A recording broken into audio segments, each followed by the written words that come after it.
I don't pay attention today. We deal with that tomorrow, and I want to get the focus on this team. It was a magnificent performance from all the 11 players. Just on that, had you clarified to Cristiano that he wouldn't be coming on at all? So I have to mention, I said 11 players, I have to correct myself. It was a performance also from the subs who came on. Once again, they did also a good role, and once again, it was a squad performance. You started Marcus up front. What was the decision there in including him over Cristiano? What we needed was, first, you need good pressing. You need good counter press, because from there you can create chances, and so you need really the good pressing players. And in offensive wise, you need dynamic, and so that is what Marcus can bring you in the game, and we have seen, and you saw the same in the last 20 minutes against Newcastle. From the moment he came in, it changes the game. More dynamic, more gaps, and other players can take benefit of it. Yeah, we're going to talk about Ronaldo very shortly. I mean, we shouldn't be. He didn't play. Slightly overshadowed the fact that United, so impressive, Dean. Was that a real clear indication, do you think, of what Ten Hag is trying to do? I think so, and I think you could see in his interview afterwards, I think that is how he sees this team playing.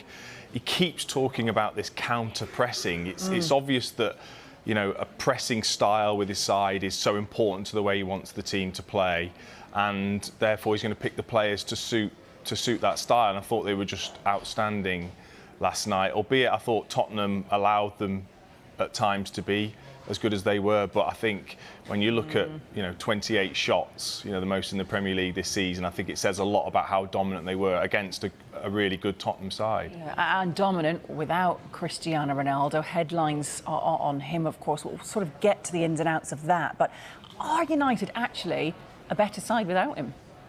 In the way that he wants to play, without a shadow of a doubt. Yeah, again, he's talking about the way that they press. I think when Rashford came on against Newcastle, you saw the difference.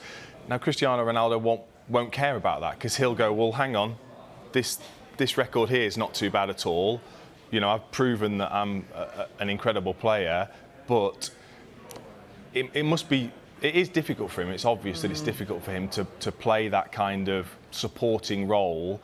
But when you see the players, in terms of the energy, in terms of the pressing, in terms of the way that they counter-attack with such pace, I can see why Ten Hag is picking those players. And I would agree with him. I think at the moment, Rashford or Martial, when he's been fit, have deserved to start in that number 9 role.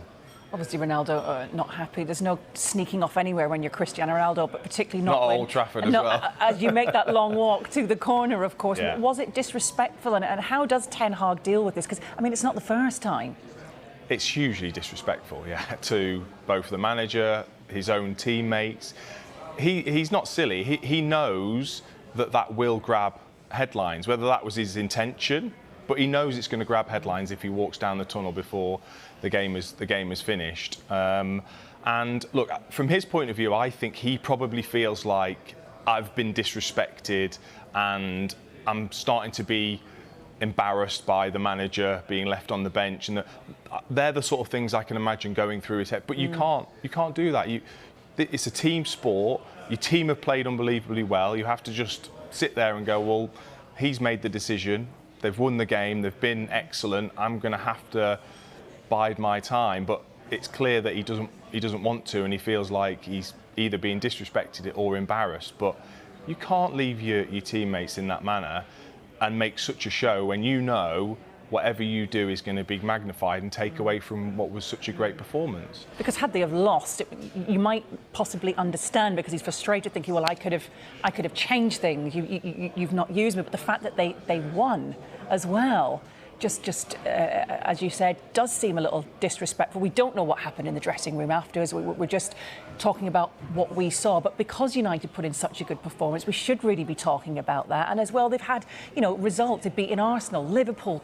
Now they've beaten Tottenham, and finally the fans are seeing glimmers of hope that they haven't had for such a long time. What are sort of realistic expectations with or without Ronaldo?